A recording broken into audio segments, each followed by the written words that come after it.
Are people afraid of you, Beth? Who's afraid of you, Beth? John. Your brother.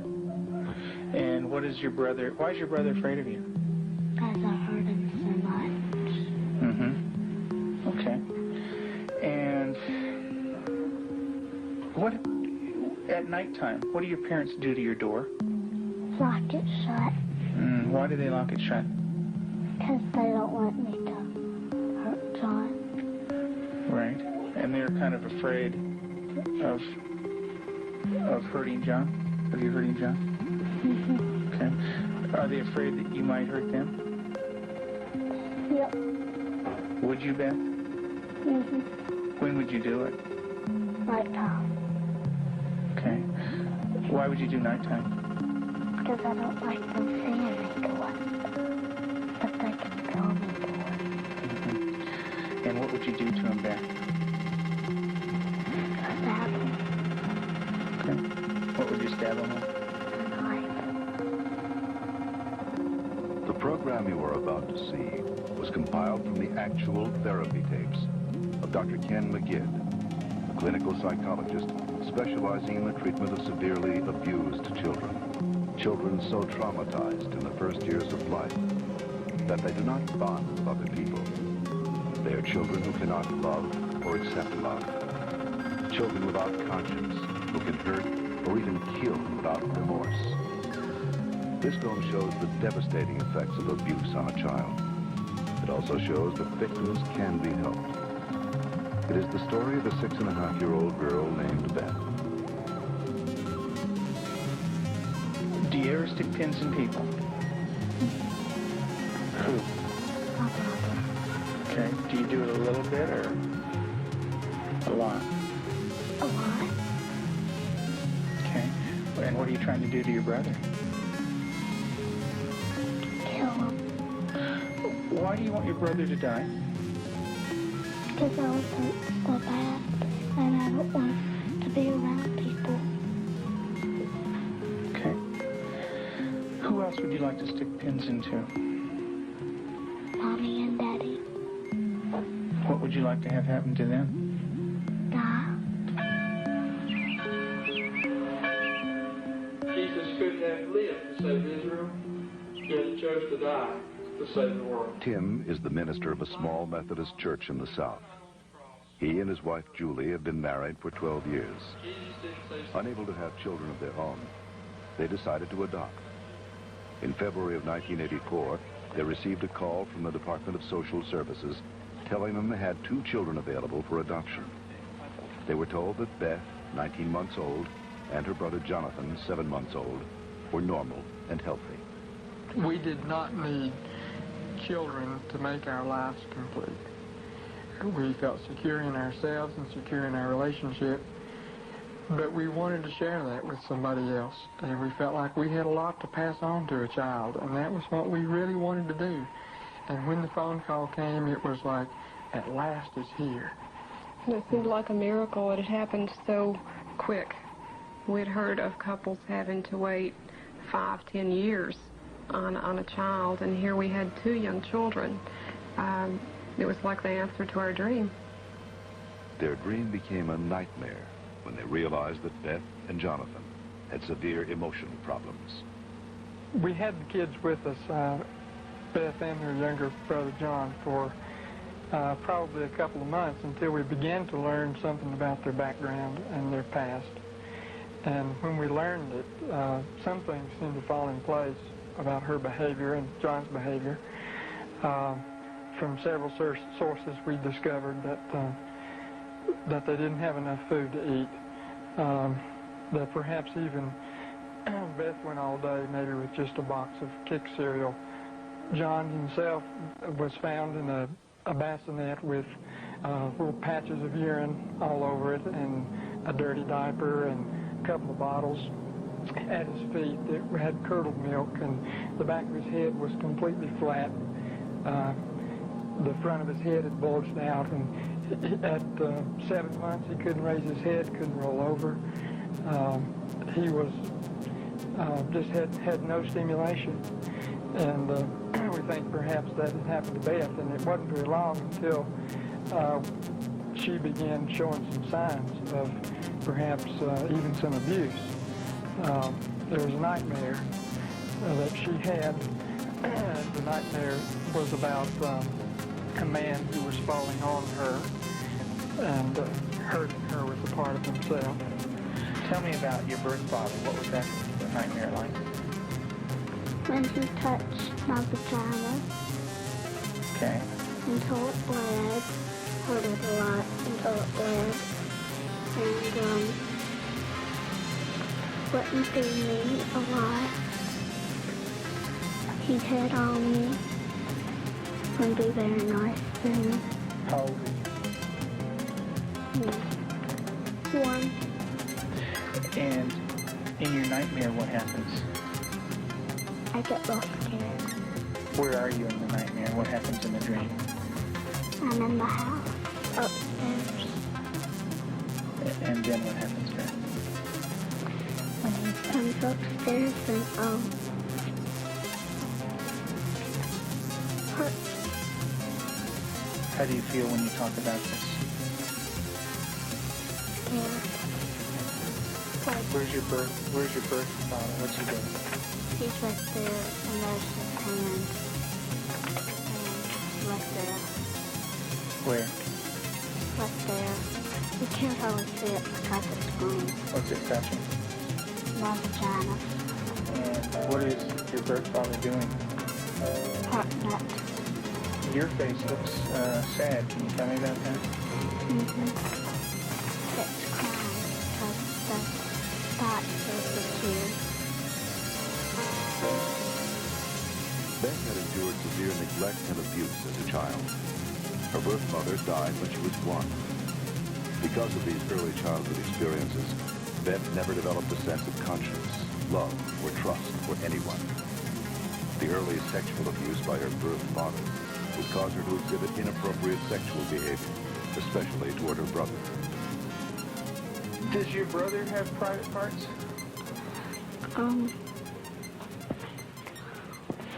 Yeah, Yeah. What is his private parts?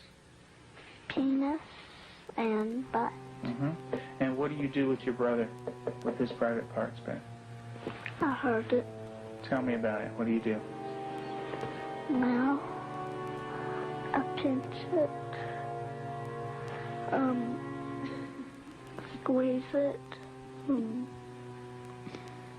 kick it. When you do things to your brother's private parts, what does he say? Stop. Okay, tell me that.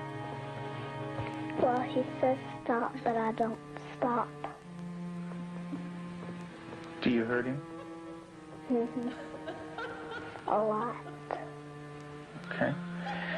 And would you like to do that to other boys? When I caught her with Jonathan one morning, she was molesting him. He was crying and his pants were down, and I said, Beth, what's happening? And she said, I pulled his penis and put my finger up his anus. And I said, didn't he say to stop? And she said, yeah, he did. And I said, did you? And she said, no. Have you ever rubbed your private parts?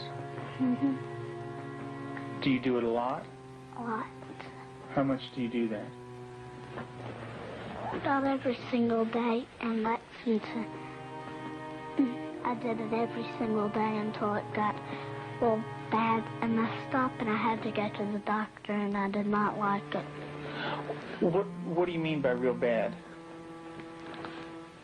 Well, it looked real raw, got all kinds of boo-boos on it, germs, a lot of stuff on my hand. And it bled? She started to masturbate at inappropriate times. I remember one time specifically when we were at the hospital waiting for Tim to come out. He was there visiting.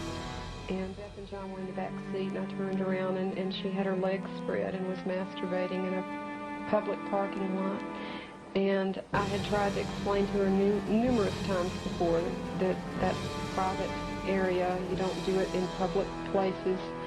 And gone over that with her, and and it never seemed to faze her. And Julie, how often would your daughter masturbate? daily, constantly. Do you have animals, Beth?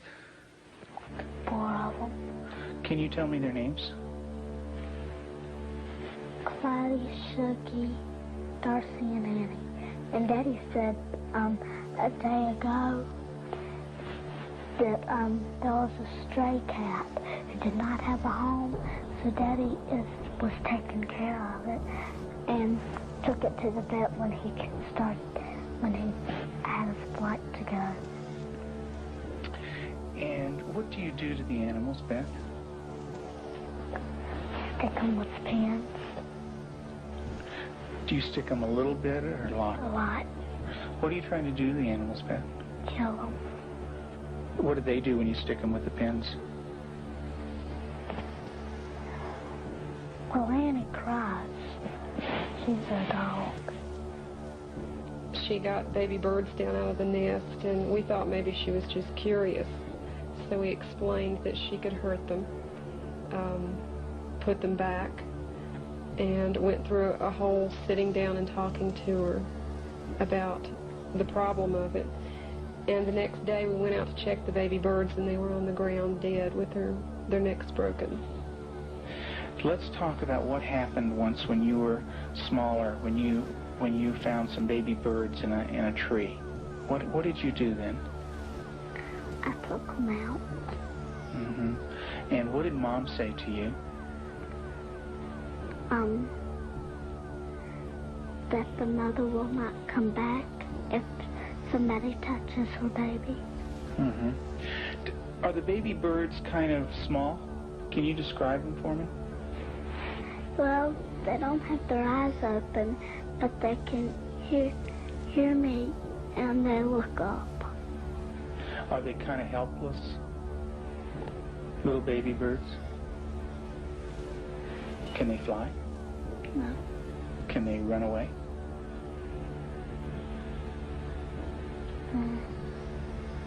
Yes. They can? Are they easy to catch or hard to catch?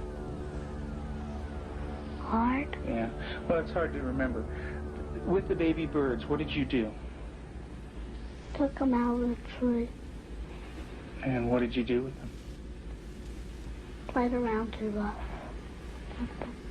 Also, when at the end, I picked it up and I thought it was Dad, and I came to say, Mommy, is this bird dead?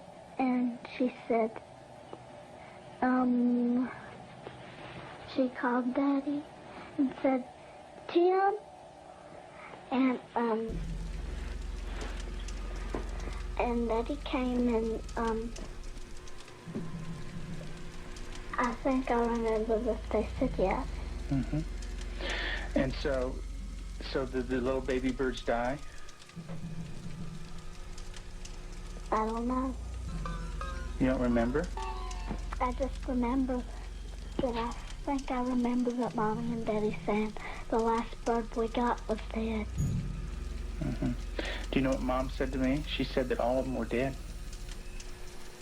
Did you squeeze them? Did Baby Beth squeeze them? You're doing a good job, honey. Go ahead and tell me what happened. I squeezed them. And what happened? They died. But this kind of aggression at our animals, and even at our brother Jonathan, was beginning to grow to such an excess that our life was miserable at home. John would cry in the mornings and say his stomach hurt. For the longest time, we thought maybe this child has some problem with his intestinal area, or maybe he has allergies, and so we tried to get all that checked out. Come to find out, Beth was coming out of her room and hitting him in the stomach. And so, as a last resort, just to protect him, we had to tie our door shut. So I guess for the last 3 or 4 months now, we've had to tie her in at night, sort of barricade her. The repercussions of Beth's tragic childhood led to uncontrollable rage. Despite the love and nurturing of her adoptive parents, she took this rage out on herself, on her brother, and on them. her acts of violence became more and more cruel and frightening. Well, I noticed several, like paring knives in the kitchen, missing. And my first thought was Beth. And I felt a little guilty about it at first. I thought, no. But I really didn't even mention it to her. They'd been gone several weeks.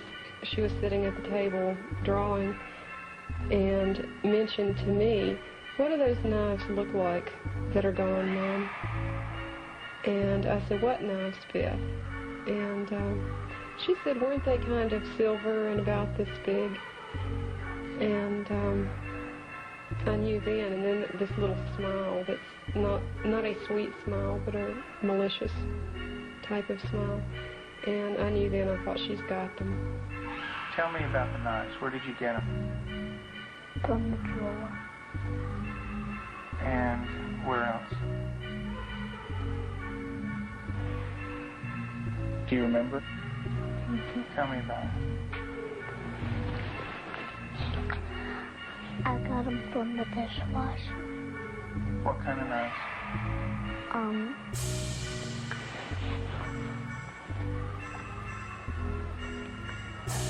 Big sharp ones. And what do you want to do with those knives? Kill John and Mommy with them, and Daddy. And when Mommy asks you about where the knives are, what do you say? I don't know where they are. What did you think she might do with the knives? My first thought was Jonathan. And the reason we thought that was that she had, by this time, she had tried to kill John on several occasions and openly admitted that. In the basement, she was hitting his head against a cement floor. I heard his screams and ran down and had to literally pull her hands off, and she looked wild-eyed. Did you get real mad at him? Did you hit his head real hard? Tell me about it. How many times did you do it? A lot? What was the floor like? Cement. And what happened to your brother? Tell me about it. His head hurt real bad, but his chin, he had to have stitches in it. Could you stop? Use your words, Beth. No. Okay. What was your brother doing when you were doing this? Playing with the toys. Okay. Was he asking you to stop when you were doing it? What was he saying? He said, Beth, stop. And what did you do? I didn't stop. I just kept on hurting it. What were you thinking when you were doing that? Thinking of killing him. How did you stop? What made you stop? When I heard Peter walking across the kitchen.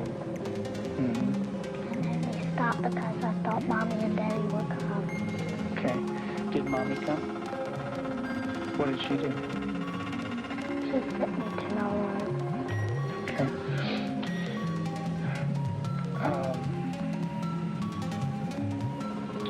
And what if Mom didn't stop you? What would you have done? Kept on doing What about?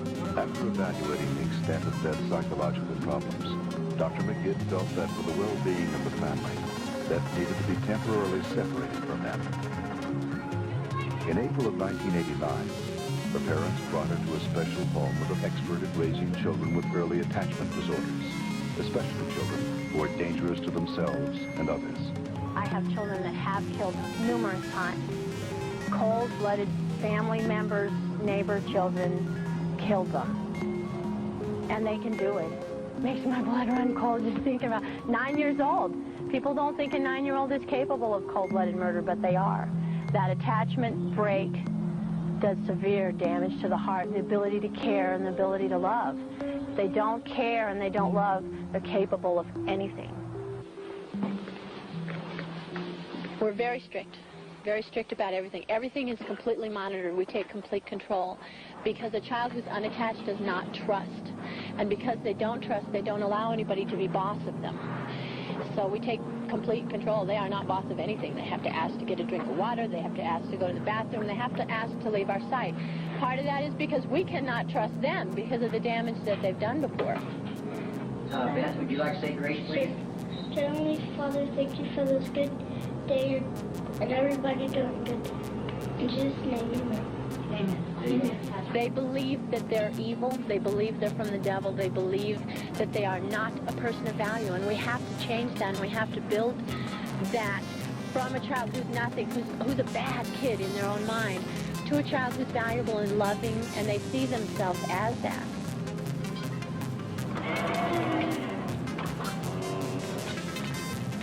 You don't have to fight shit. When they do a chore well, we can say, you did a good job, you're a good worker. And then it just builds that self-esteem little by little so that they change the way that they see themselves.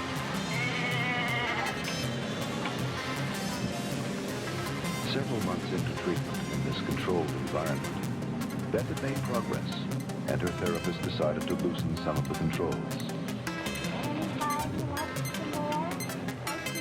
Beth continued to show signs of improvement. She began to develop a sense of right and wrong. She seemed to respond to affection, was more outgoing. She went to public school, made friends at the local church, and even sang in the choir. And you're going to go into Sunday school? Get stickers. It's the one on your nose.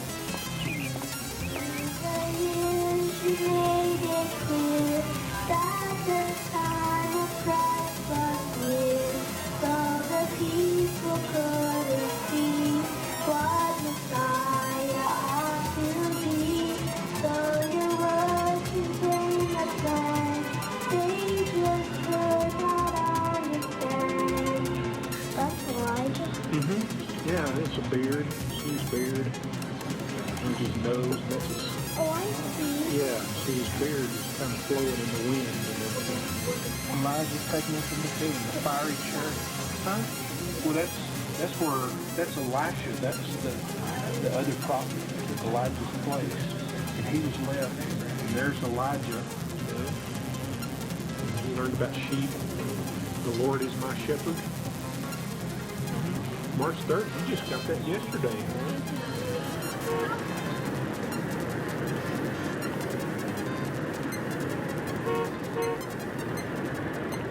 In the beginning, we couldn't trust her with anything. She was locked up at night. We had alarms on the door at night so she wasn't sneaking around doing things with the other children. We don't worry about that anymore. There's no alarm on her door at night now. She sleeps in the same room with my own daughter, and I trust her that much. She brushes the dogs, and I trust her that much. Because she has earned that trust. She's learned it. She has a heart, and she has a love inside, and she feels bad when she does something now. In the past, because she didn't have a conscience, she didn't feel anything when she did something bad. There was just no feeling there. And now she does feel bad, and it shows in her face. I believe that Beth can make it. She's got a really bright mind. She's got a good heart now, which has done a lot of healing. She's got a really super set of parents. They're powerful, they're knowledgeable, they're motivated. She's done a lot of good work with you in therapy, with Cannell and with myself. She wants to heal, and that's the number one key. And she wants to heal because she has a family that really cares about her, and she wants to be with them. Do you know where that anger came from? That's when my dad hurt me. I had it all inside, and I remembered it, and I started doing it. And what did that do when it was inside? It made me want to hurt people really bad. And who did you hurt? My brother, my mom and dad, and animals. And animals. Who did it hurt the most? My brother. Who did it hurt the most? Me. Why don't you tell me that? It hurt me the most. How did it hurt you the most? Because when I hurt other people,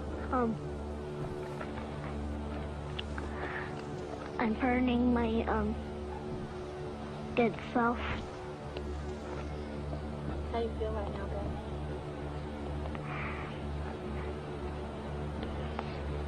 Sad. It's kind of tough to talk about, isn't it? Yes.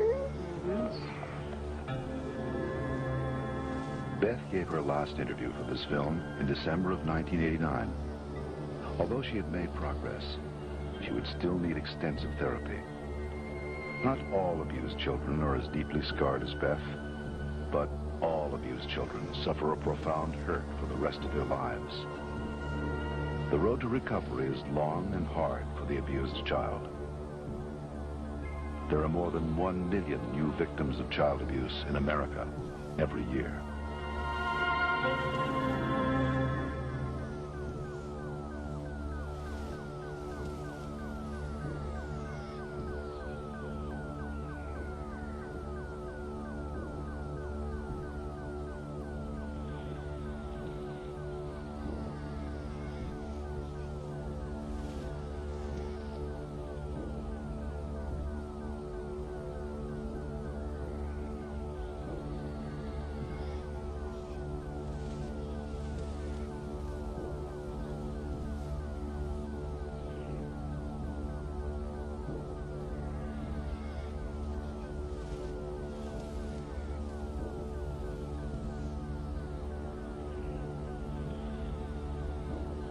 For further information on the prevention of child abuse, write the National Committee for Prevention of Child Abuse, Post Office Box 2866, HBO, Chicago, Illinois, 606.